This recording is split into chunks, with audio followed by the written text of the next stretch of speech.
សួស្តីបងប្អូនទាំងអស់គ្នាថ្ងៃនេះខ្ញុំចង់បង្ហាញអំពីមេរៀនតាក់ទងទៅនឹង index match ហើយនិង Hlookup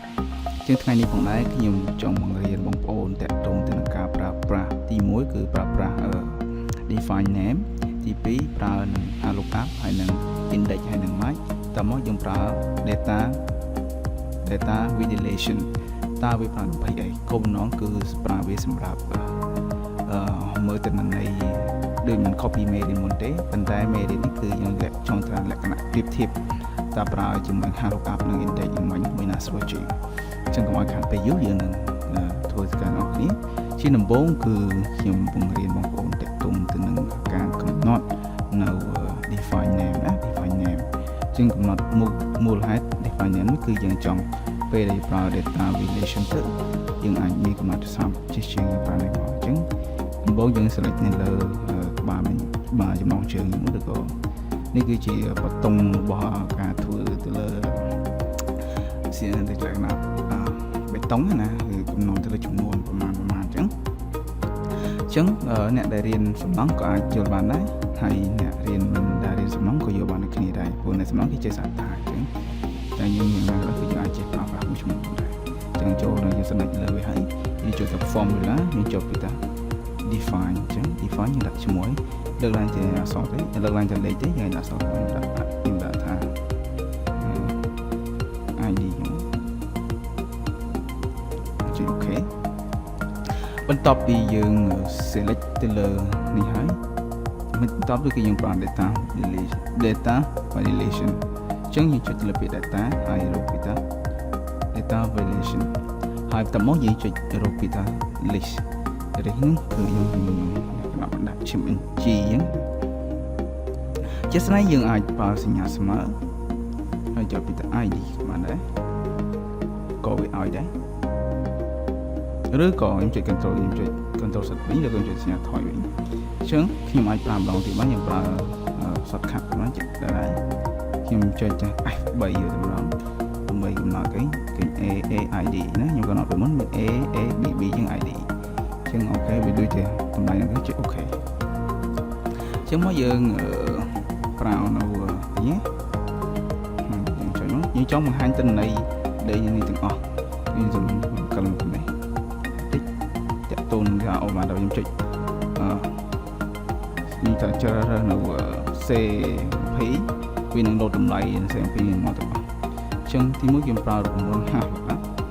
យើងដាក់វាយសារ Hlookup ហាស់មកពីhorizontal រយៈទៅតឹងណា and vertical រយៈកម្ពស់ចឹងយើងមកចុចមកហើយយើងយកពាក្យថាយើងយកពាក្យដែលចង់ប្រៀបធៀបវាបន្តមកយើង select លើទាំងអស់យើង search ពីចំនួនដល់ទាំងអស់ចង់ប្រៀបធៀបនឹង like ប៉ុណ្ណាតើយើងចង់ឲ្យវានៅក្នុងលំដាប់ទី1ណា1 2 3ចឹងលំដាប់ទី1លំដាប់ទី1មើលដូចខ្ញុំដែរចឹងវាថាអត់មានឃើញទេចឹងខ្ញុំដាក់លំដាប់ទី2ក៏អត់ឃើញដែរតែអីទេយើងក៏អាចដាក់ BB មកតែខ្ញុំក៏សាមុនអូឃើញណាទី2ចឹងបញ្ហាតើខ្ញុំ select ខុសគឺខ្ញុំ select ដល់នេះណាសុំទោសគឺយើង select ទាំងអស់ Hlookup ហើយយើងចុចកន្លងទី2 enter មកឃើញដូចគ្នាព្រោះហេតុអីយើងដាក់កន្លែងនេះលេខ2ឥឡូវចាក់ស្ដែងដោយសារតែកន្លែងនេះយើងរាប់ពីមុំ1 2ញ៉េគឺ2អូខេចាក្រោមក៏មិនខុសគ្នាដែរដាក់ Hlookup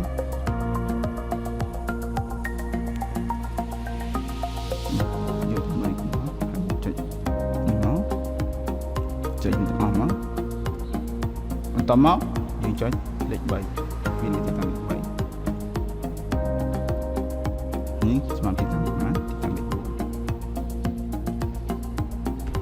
4ចុច tab ទៅដើម្បីចូលរូបមន្តមកយ៉ាងណាបៀសមួយមកហើយកំណត់យកមកលេខ4 ហ្នឹងហើយចឹងចំនួនដែលយើងអាចគេទៅដូរទៅជា 75 គេបាយគ្នាទេបាទចាតើរួមហ្នឹងយើងអាចប្រើរង្វាន់អីដែលអាចមួយការស្រួលជាងនេះជាស្ដែងគឺយើងអាចប្រើរង្វាន់ដោយរង្វាន់ index យ៉ាងហ្នឹងមកតែយើងបានរៀនហើយគឺ index មកយើងកំណត់យកទាំងអស់តាមមកចង់ឲ្យទីតាំងមួយណាយើងសម្រាប់លេខ1ដាក់មកហើយខ្ញុំ select ទៅលើក្នុងភាពជាវាខ្ញុំសម្រាប់ជួតលើនេះ0យើងមកបាត់សំទោសកន្លែងនេះយើងអត់យកទាំងអស់ទេយើងតាមចំនួនទេជាងយើងដូរដាក់ J8 វិញណាហើយ ID នេះហើយយើងអត់ select ទេយើង select តាមចំនួននេះទេ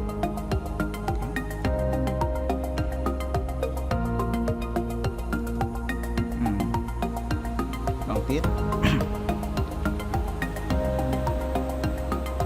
index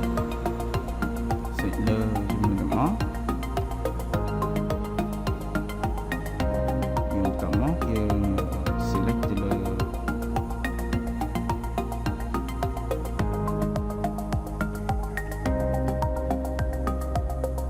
ចំនួនរបស់វាតមក select លេខ1មកតមកយើងចុចទៅលើក្នុង predictive វា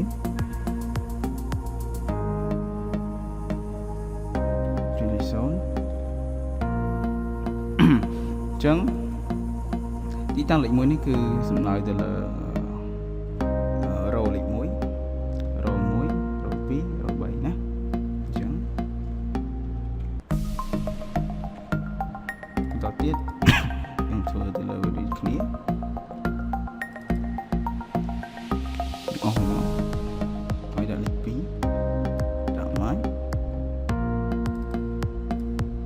បន្តមកយើង select វានៅក្នុងជួរខាងលើនេះ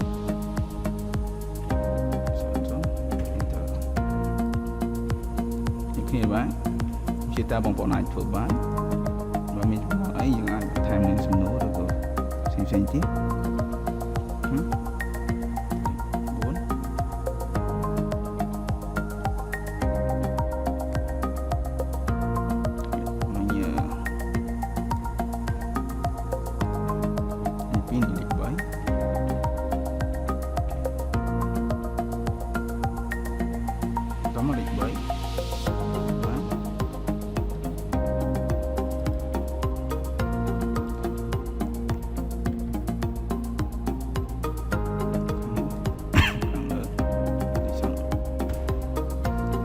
ជានៅពេលដែលខ្ញុំធ្វើការផ្លាស់ប្ដូរទៅនេះដូចគ្នាជាសរុបមកវិញគឺការប្រើប្រាស់ index ហើយនឹង match ហើយនឹង Hlookup មានការប្រើប្រាស់ឡើងពីប៉ុណ្ណាជាស្ដែងជាការប្រើប្រាស់មកគឺ index គឺមានលក្ខណៈស្តង់ដារជាងប្រើ Hlookup អរគុណបើមានចម្ងល់ហើយយើងអាច comment សួរបាន